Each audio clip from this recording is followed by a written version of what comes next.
Junior mining doesn't move forward because of a single intercept. Intercepts are snapshots. Mining moves forward because a small group of people decide where to look, when to wait, and when to lean in. They decide when a result is noise and when it's signal. Today, we're focusing on two companies that illustrate that truth from very different angles. Cariboo Resources in British Columbia and Total Metals Corp in Ontario. Different stages, different camps, different styles, but both built around teams with deep memory and very specific conviction.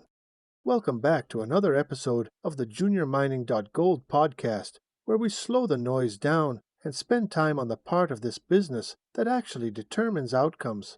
I'm your host, Dusty Nuggets, and today we're talking about something that never shows up cleanly in a press release and never fits neatly into a drill table: the role of the junior explorer team itself. Not the rocks in isolation, not the headline intercepts, but the people behind the decisions, the history they carry, the instincts they trust, and the quiet judgment calls that decide whether a project compounds value or slowly bleeds it away. Before we dig into the dirt, this episode is brought to you by JuniorMining.gold. Are you tired of missing the boat on the next big discovery? JuniorMining.gold is your ultimate radar for the high-stakes world of small-cap mining. We track the drills, the assays, and the movers so you don't have to. If you want the edge in the outback, head over to JuniorMining.gold. Now, let's get to the gold. Junior mining doesn't move forward because of a single intercept. Intercepts are snapshots.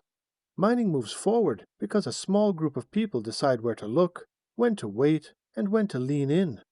They decide when a result is noise and when it's signal.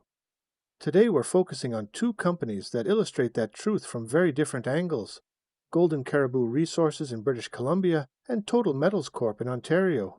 Different stages, different camps, different styles, but both built around teams with deep memory and very specific conviction. Here at JuniorMining.gold, we've also been quietly doing what we do in the background. While most people argue about grades on social media, we've been running AI-assisted volumetric and economic potential assessments on both of these projects, benchmarking them against real outcomes in comparable districts. Not blue sky scenarios, not perfect worlds, prudent assumptions, boring math, the kind that doesn't go viral but does keep you out of trouble. We're not here to hype numbers, but when experience on the ground lines up with disciplined modeling behind the scenes, it gets our attention. Those full assessments are being finalized now and will be available exclusively to subscribers, because real work usually happens off-stage. Let's start in the Cariboo. Cariboo Resources is about rediscovery, but not the romantic, sepia-toned version people like to sell.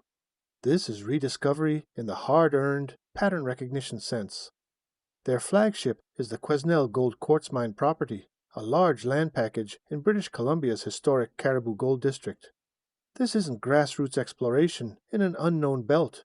This is a second look at a district that already proved what it can do, and a disciplined attempt to figure out what earlier generations missed, skipped, or simply didn't have the tools to see. At the center of that effort is Frank Callaghan, President and CEO.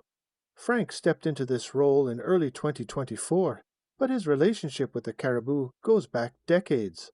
He was assembling the Cariboo Gold Project in the 1990s, made the Bonanza Ledge discovery, processed bulk samples, oversaw roughly 150,000 meters of drilling, and helped bring that project into production. He rebuilt the QR mine and mill, poured gold again, and ultimately led Barkerville Gold Mines through a major acquisition that reshaped the district. That history matters because intuition in mining isn't magic, it's scar tissue. When Frank talks about instinct, he's talking about having seen early signals that were real and plenty that weren't. His view is that Quesnel sits along the same structural and geological trend as Osisko's Cariboo Gold Project, and that the signatures emerging there today feel familiar in the right way. Not exciting first, familiar first. That's usually how the good ones start. He's not alone in that assessment. Cariboo's technical bench is deliberately deep. Independent geological oversight comes from Gene Potler, a qualified person with more than 40 years of mineral exploration experience across Canada and a long track record of NI 43.101 work on serious discoveries.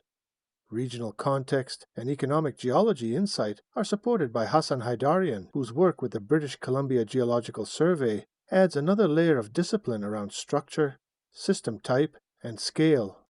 On the ground, the broader team includes structural specialists, project managers, and field geologists with direct experience in major discoveries, including the original Cariboo work.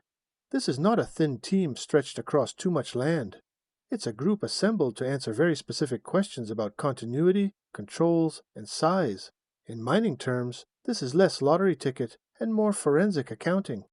The progress over the last 2 years reflects that approach. In 2024, Golden Caribou cleaned up its capital structure, then moved aggressively into fieldwork, drilling and trenching at Quesnel. Multiple parallel gold zones were identified.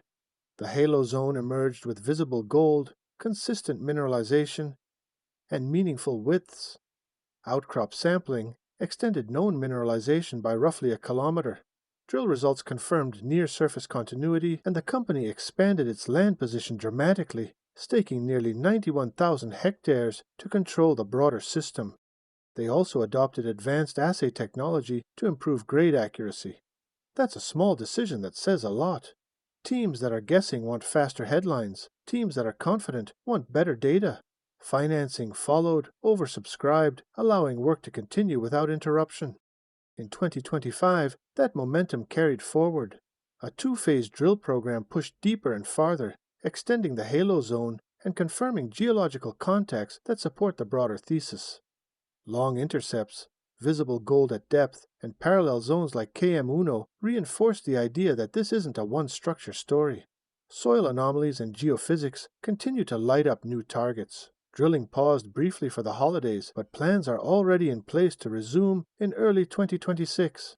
When we ran Golden Caribou through our internal AI-based volumetric and economic benchmarking using conservative assumptions and real caribou analogs, the results were strong enough that we're now finalizing a subscriber-only report focused on scale potential and development pathways, not promises, probabilities. In this business, that distinction keeps you solvent. Now let's shift to Ontario. Total Metals Corp is almost the opposite story in terms of timeline, but not in terms of intent. Launched in August 2025, the company didn't inherit a legacy portfolio or a long narrative. What it started with was a very clear idea of what kind of team it wanted to build and where that team could actually compete. Leading the company is Tyler Thorburn, President and CEO from day one. Tyler's background isn't flashy, but it's highly relevant. He started his career coordinating land, permitting, and stakeholder relations for major energy companies, spending years dealing with the practical realities of operating in regulated environments and working with First Nations.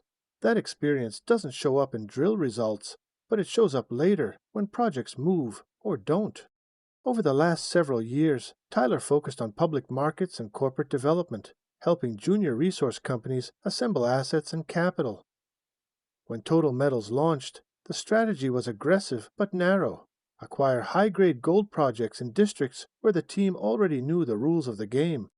Exploration is led by Robert Pensack, Vice President of Exploration, with 30 years across Gold Corp, Yamana, and Pan American. Red Lake isn't theoretical for him. It's a place he's worked, struggled, and succeeded. Supporting him is Tim Toomey, a 40-year veteran and one of the geologists behind Gold Corp's high-grade zone discovery. Technical oversight comes from David Berga and Colin Bowditch, both with decades of experience evaluating resources and guiding juniors through complex geological decisions. This is a Red Lake-heavy team by design. High-grade systems don't forgive sloppy thinking. They pinch, they swell, they disappear if you misread structure. Teams that haven't lived through that tend to learn the hard way. The progress in 2025 reflects that clarity. Within months of formation, Total Metals initiated exploration at the Electrolode project, rehabilitating infrastructure, re-logging and resampling historical core, and mapping ahead of planned drilling. They acquired the High Lake and West Hawk Lake properties for $9.25 million, added the Minari Gold Project in the Rainy River District with extraordinary historic grades, closed financings to fund the work, rang the TSX Venture Exchange opening bell, and built out the corporate team to support growth. This wasn't about telling a long story. It was about assembling optionality quickly and responsibly before the market noticed. We've applied the same AI-assisted volumetric and economic benchmarking framework to Total Metals' portfolio, comparing it against known Red Lake and Rainy River analogs. Those assessments are nearing completion and, like the Golden Cariboo work, will be released exclusively to JuniorMining.gold subscribers. Again, not promotional pieces.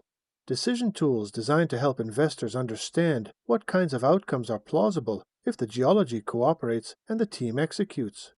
When you step back and look at both of these companies together, the common thread isn't geography or age, it's judgment. Teams that have been through cycles, teams that know when to push and when to pause, teams that understand that intuition, when it's earned, is just compressed experience. Junior Mining lives or dies on those decisions.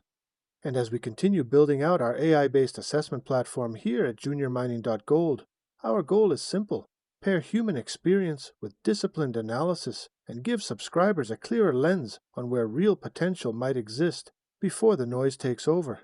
If this episode resonated, make sure you're subscribed to the podcast, follow us on X, and keep an eye out for the upcoming subscriber-only reports on Golden Cariboo and Total Metals. Those will go deeper into economic potential, development scenarios, and how these projects stack up against the benchmarks that actually matter. That's it for this week's dig. If you want more deep dives into the miners making moves, don't wait for the next episode. Get the data yourself at JuniorMining.gold. They are the leading edge for junior resource investors who want the truth without the fluff. I'm Dusty Nugget. Stay bold, stay scrappy, and I'll see you at the next drill site. You can learn more at JuniorMining.gold. Please like, subscribe, and visit our socials or our Substack for more content.